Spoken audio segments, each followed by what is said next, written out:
मध्य प्रदेश राज्य के भोपाल संभाग के सीहोर जिले के कुबेरेश्वर धाम में गुरुजी पंडित प्रदीप मिश्रा जी द्वारा रुद्राक्ष महोत्सव के अवसर पर महाशिवरात्रि शिव महापुराण कथा शुरू हो गई है, जो कि 7 से 13 मार्च 2024 तक आस्था और यूट्यूब के माध्यम से देखी जा सकती है। आज मतलब 11 मार्च 5वें दिन की कथा जो कि पूर्ण हो चुकी है।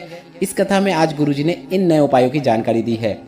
आज की कथा में गुरुजी ने भवरेंदु चक्र से जुड़ा हुआ एक बिल्कुल नया उपाय की जानकारी दी है।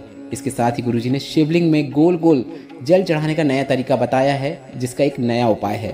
और तीसरा जो उपाय आज की कथा में गुरुजी ने जो नया बताया है वह है आदिश महादेव वाला नया उपाय। आज की कथा में गुरुजी के बताए इन नए उपायों को आप कल मतलब 12 मार्च फुलेरा दूज के विशेष अवसर में करके अधिक से अधिक लाभ प्राप्त कर सकते हैं। फुलेरा दूज वह दिन होता है जिस दिन भोलेनाथ की शिवलिंग पर पहली बार धतूरा को अर्पित किया गया था। तो ऐसे में अगर आप इन विशेष उपायों को फुलेरा दूज में करते हैं, इन नए उपायों को फुलेरा दूज में करते हैं, तो आपको उसका फल अधिकतम में प्राप्त होने वाला है। आज 11 मार्च सीहोर कुबेरेश्वर धाम की महाशिवरात्रि शिव महापुराण कथा के 5वें दिन की कथा में गुरुजी ने कुल 10 उपाय पत्र और उपयोगी जानकारियाँ दी हैं। सभी की जानकारी हम आपको इस वीडियो के माध्यम से दे देंगे। अगर किन्हीं कारणवश आपने आज की कथा नहीं सुन पाई है तो पूरी कथा का रसतत्व आपको इस छोटे से वीडियो से प्राप्त होने वाला है।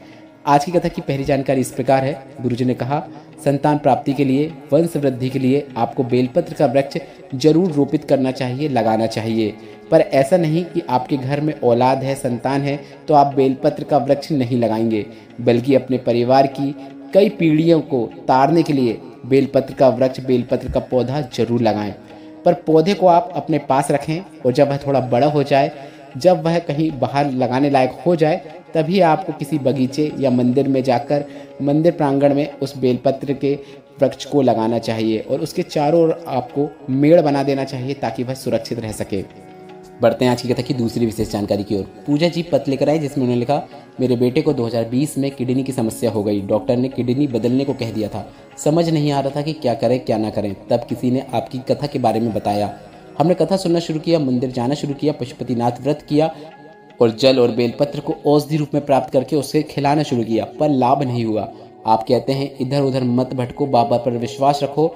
हमने विश्वास रखा और 1 महीने बाद फिर से हमने जांच कराई तो डॉक्टर ने कहा कि बच्चा अब ठीक हो गया है, किडनी बदलने की आवश्यकता नहीं है। उसी का आभार व्यक्त करने के लिए हम कथा पंडाल में आए हैं। बढ़ते हैं आज की कथा की तीसरी विशेष जानकारी की ओर। गुरुजी ने बताया, भोलेनाथ द्वारा स्वयं द्वारा उत्पन्न किया गया चक्र का नाम है भवरेंदु चक्र। यह वह चक्र है जो भोलेनाथ के पास है।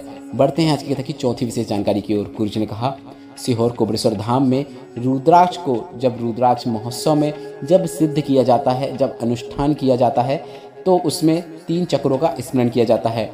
भोलेनाथ के भवरेंदु चक्र का, नारायण के सुदर्शन चक्र का, देवी जी के मृत्यु मंजरी चक्र का। माता जी के हाथ में भी जो चक्र है उसका नाम मृत्यु मंजरी चक्र है। इसका वर्णन आपको देवी भागवत में पढ़ने को मिल जाएगा। बढ़ते हैं आज की कथा की 5वीं विशेष जानकारी की ओर। गुरुजी ने कहा, अगर कोई व्यक्ति जिसका डायलिसिस चल रहा हो, किडनी डॉक्टर ने बदलने को कह दिया हो, किडनी कार्य नहीं कर रही हो या फिर उसे कोई बहुत बड़ी गंभीर बीमारी हो गई हो, तो आपको एक विशेष उपाय करना है। यह आज की कथा का एक विशेष उपाय है जिसे आप किसी भी सोमवार, प्रदोष, मासिक शिवरात्रि या फिर बहुत बड़ी विपत्ति आने पर कभी भी कर सकते हैं। पर कुछ विशेष तिथियों में करेंगे तो उसका फल आपको अधिकतम में ही प्राप्त होता है और उन्हीं विशेष तिथियों में कल है एक 12 मार्च फुलेरा दूज की विशेष तिथि। तो आप इस विशेष तिथि में इस नए उपाय को अवश्य कीजिएगा। आपको भगवान भोलेनाथ के भवरेंदु चक्र का स्मरण करते हुए यह उपाय करना है, या फिर आप बहुत अधिक मात्रा में बीमार व्यक्ति के द्वारा भी यह उपाय करवा सकते हैं। अगर वह नहीं कर सकता है तो उसके निमित्त भी कोई यह उपाय कर सकता है। अब यह उपाय आपको एक विशेष तरीके से गुरुजी ने करने को कहा है। आपको 1 लोटा मतलब 1 कलश में जल भर लेना है और जल से भरे हुए कलश को आपको रोगी व्यक्ति से स्पर्श करवा लेना है। अगर वह स्वयं यह उपाय कर सकता है तो अच्छी बात है, अन्यथा आप रोगी व्यक्ति से उस कलश का स्पर्श करवा लीजिए और उस कलश को आपको शिवालय में ले जाकर शिवलिंग में विशेष तरीके से आपको जल अर्पित करना है। आपको गणेश भगवान के स्थान से जल अर्पित करना शुरू करना है। इसके बाद माता अशोक सुंदरी का स्थान, इसके बाद शरण कार्तिकेय भगवान का स्थान, इसके बाद गोल घुमाते हुए शिवलिंग का कटीय भाग जो होता है उससे घुमाते हुए वापस गणेश भगवान के स्थान पर आपको जल अर्पित करना है। मतलब आपको गोल चक्र के जैसे जल अर्पित करना है।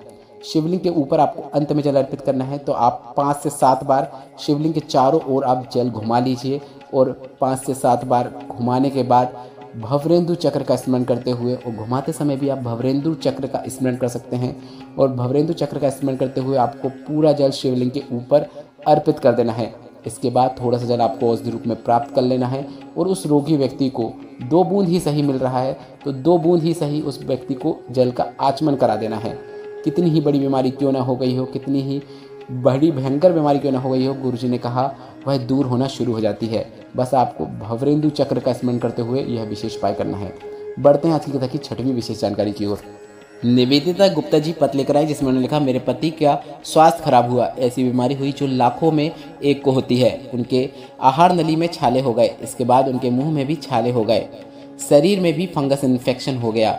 इसके बाद जुबान में जहां उनको छाले हुए थे वहां पर उनको छेद होना शुरू हो गया। बीमारी का पता ही नहीं चल पा रहा था। छालों और जो छेद था उनसे पानी निकलना शुरू हो गया। डॉक्टर ने कहा इसका कोई भी इलाज नहीं है। तभी हमारी पड़ोसन ने आपकी कथा के बारे में बताया। तब हमने आपकी पहली बार कथा को सुनना शुरू किया और आपने कहा था कितनी ही बड़ी बीमारी क्यों ना हो गई हो, कितने ही बड़ी फाइल क्यों ना हो, बाबा काटता जरूर है। धीरे धीरे शरीर के छाले से पानी पूरा निकल गया। इसके बाद मैंने पशुपतिनाथ व्रत भी किया, बाबा से कामना करी। जब हम दूसरी बार जांच कराने गए तो जुबान का जो छेद था वह भरना शुरू हो गया और वह पूरी तरीके से भर गया। रिपोर्ट भी नॉर्मल आ गई और थोड़ा सा जो रोग था वह 3 दिन से हम कथा पंडाल में ज़मीन में सो रहे हैं वह भी दूर हो गया। उसी का आभार व्यक्त करने के लिए हम कथा पंडाल में आए हैं। बढ़ते हैं आज की कथा की 8वीं विशेष जानकारी की ओर। गुरुजी ने कहा भोलेनाथ को आदि देव भी कहा जाता है और आदि का मतलब होता है प्रारंभ, इसलिए महादेव का एक नाम आदिनाथ भी है या फिर आदिदेव भी है या फिर आदेश महादेव भी इन्हें कहा जाता है। बढ़ते हैं आज की कथा की 9वीं विशेष जानकारी की ओर। गुरुजी ने कहा अगर आप कोई घर बना रहे हैं या फिर घर बनाने का कार्य प्रारंभ करने वाले हैं जिसमें अड़चने आ रही हैं, या फिर कोई दुकान या फिर कोई व्यवसाय शुरू करने वाले हैं, दुकान बनाने वाले हैं, उसमें भी आपको अड़चने आ रही हैं, या फिर कोई कार्य के लिए आप प्रयास कर रहे हैं पर उसमें आपको सफलता प्राप्त नहीं हो रही है, बीच में अड़चने आ जाती हैं, या फिर किसी चीज़ की उत्पत्ति कर रहे हैं उसमें आपको अड़चने आ रही हैं, इनमें से किसी भी प्रकार की समस्या होने पर आपको एक काफ़ी सरल और आसान उपाय करना है। गुरुजी ने कहा आपको एक बेलपत्र लेना है, एक यज्ञोपवीत लेना है और एक सफ़ेद पुष्प लेना है। सिर्फ 3 ही चीज़ों की आपको इस उपाय के अंतर्गत आवश्यकता होगी, एक बेलपत्र, एक यज्ञोपवीत और एक सफ़ेद पुष्प। अब जिन लोगों को पता नहीं है कि यज्ञोपवीत क्या होता है तो हम आपको बता दें कि जनेऊ को यज्ञोपवीत कहा जाता है। तो आपको एक बेलपत्र, एक जनेऊ और एक सफ़ेद पुष्प लेना है।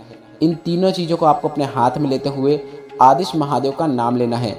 आदिश महादेव का नाम स्मरण आपको कहाँ पर करना है, जौन सा व्यापार है, जौन सा मकान है जिसमें अड़चने आ रही हैं, कार्य पूर्ण नहीं हो रहा है जिस मकान या व्यवसाय का, वहाँ पर खड़े होकर आपको आदिश महादेव का स्मरण करते हुए भोलेनाथ के मंदिर में चले जाना है। वो भोलेनाथ के मंदिर में जाकर सभी सामग्री को शिवलिंग के ऊपर अर्पित कर देना है। मतलब आपको स्मरण मकान या व्यवसाय जिसमें आप सफलता प्राप्त करना चाहते हैं, जिसमें अड़चने आ रही है, वहाँ पर खड़े होकर आदिश महादेव का नाम स्मरण करना है।